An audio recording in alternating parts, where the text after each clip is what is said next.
Hello guys! Magandang tanghali. 12:30 na dito sa Riyadh. Ngayon pa lang ako makakakain. Ayan.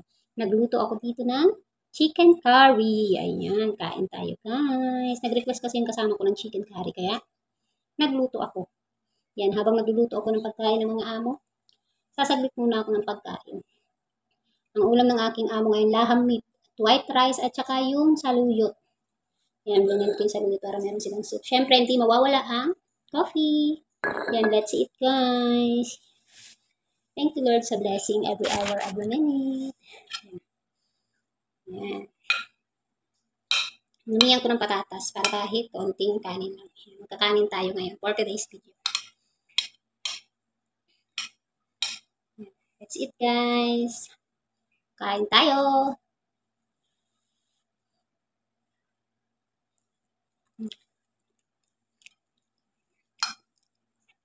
Sarap ng patatas guys, sobrang lambot.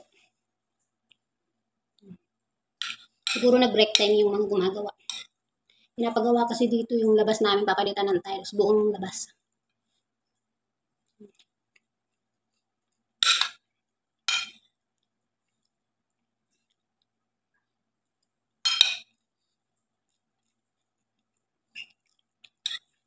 Pinakpan ko yung mga bintana kasi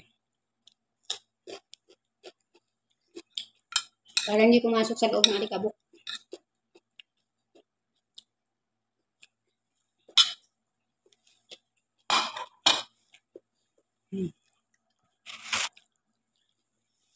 Yung buhok ko. Sobrang init kasi dito guys. Nilambot ko talaga ng husto yung manok.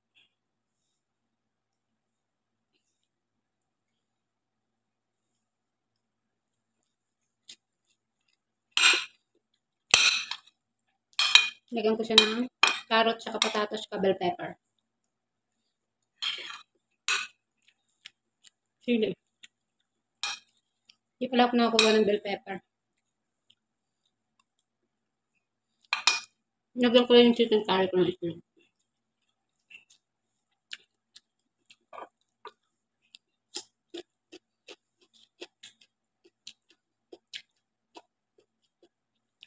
Sarap na kapatid.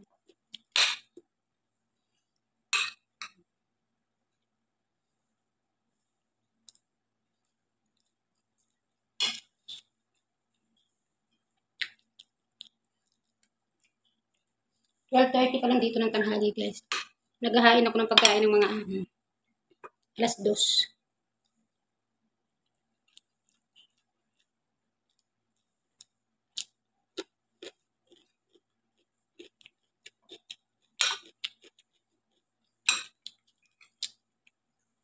Yung soup nila kayo Mulukiya soup.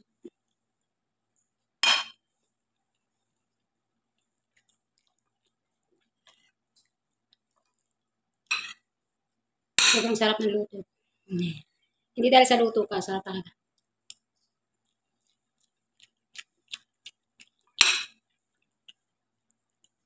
Dahil siguro minsan lang kasi kami magkanin.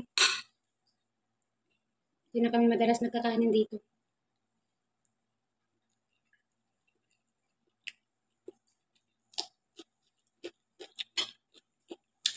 Saglit guys, kukuha akong bell pepper. Medyo na-overcook yung bell pepper ko kasi ang tagal ko pinatay yung apoy. Inalambot kasi ng gusto yung patatas eh.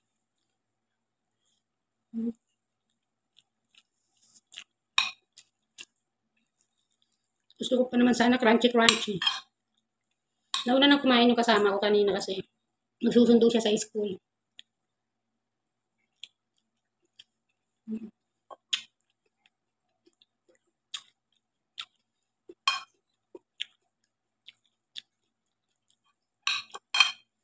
Nakakamiss na yung yung isda guys. Gusto sana namin magkabili sa maneho namin. Kaso nagsabi yung kasama ko nakaraang araw. Ang sabi daw sa kanya, magsabi daw muna sa amo.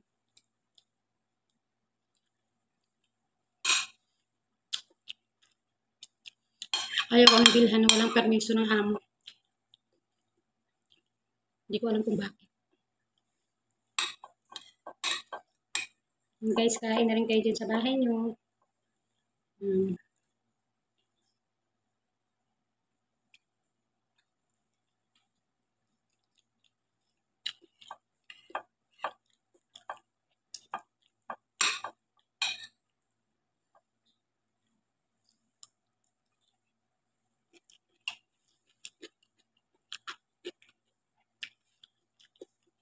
Nakatamis na paksyo na isda.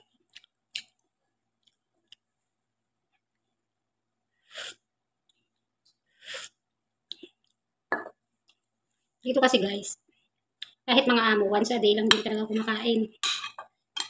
Tsaka hindi rin sa buong isang linggo, araw-araw talaga silang nagkakanin, hindi. Ano sila, alternate yung kinakain nila. Hindi araw-araw kanin, minsan karona, puro pasta, ganun. Kasi every weekend, nag-order lang sila sa restaurant ng pagkain nila.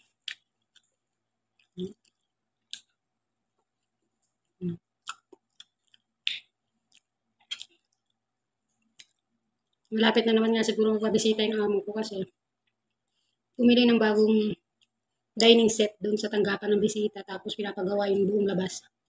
Kaya sabi ko sa kasama ko, maghanda na kami kasi afternoon, panigurado puro bisita na naman. Bugbugan naman, bugbugan aber na naman.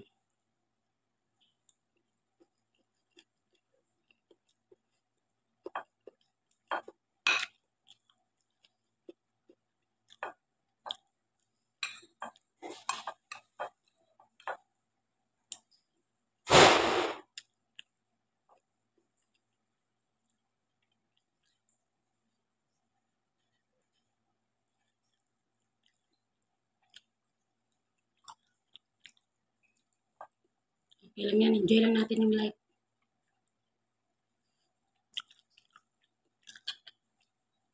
Kahit pa paano naman, susurvive namin yung isang buong araw kahit pa paano. Tulad ngayon, kagabi, nag-pray talaga ako kagabi. Sabi ko sana, hindi maalikabok yung yung baba ko. Dito kasi ako nakatoka sa baba, tsaka sa kusina. First floor kasi ako nakatoka. Yung inisip ko, baka maalikabok kasi nga mag-ano sila sa labas yung gigibain ba yung mga tiles. Kaya pumapasok dito sa loob ng alikabok. Kagabi, nag-pray na ako kagabi na. Sabi ko sana Lord, hindi masyadong pumasok ng alikabok sa loob. Thanks God naman sa awa ng Diyos, pagkaba ko kanina. Hindi nga na pumasok. Kaya hindi ako masyadong nahirapan magpunas-punas. Kasi dito kasi sa bahay ng amo ko, kitang-kita yung alikabok kapag pinasukan talaga ng alikabok. Kasi lahat ng estantes, kaparate niya, puro brown. Kaya pagka ginanon mo, makikita mo talaga yung alikabok. Buti naman hindi naman pumasok. Inaano kasi yung dito sa ilalim ng pintuan, mga naka-open. Sabi ko papasukin talaga ng alikabok. Pero hindi naman sa awan nga ng Diyos, hindi naman kaya nakapag... Kaya medyo mabilis lang yung ano ko kanina. Trabaho. Ewan ko lang bukas kasi hindi kasi natapos. Huminto lang kaya walang ingay ngayon. Siguro break time, pinahinto muna ng amo ko. Kasi alas 12 na rin dito. 12:30 na rin dito ng tanghali, baka kumain na sila. Pero just to Lord, 2 hours lang po yung tulog namin dahil nag-umpisa sila 4:30 to 6 ng umaga dito. Ang ingay, grabe yung pang-ano ng tiles. Parang binubuldoser na ewan yung tunog kaya hindi na kami nakatulog.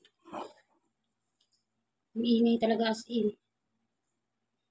Pero okay lang, 2 araw lang naman daw sabi ni Sir. In fairness dito pagka nagagawa ng bahay, napakabilis nilang gumawa.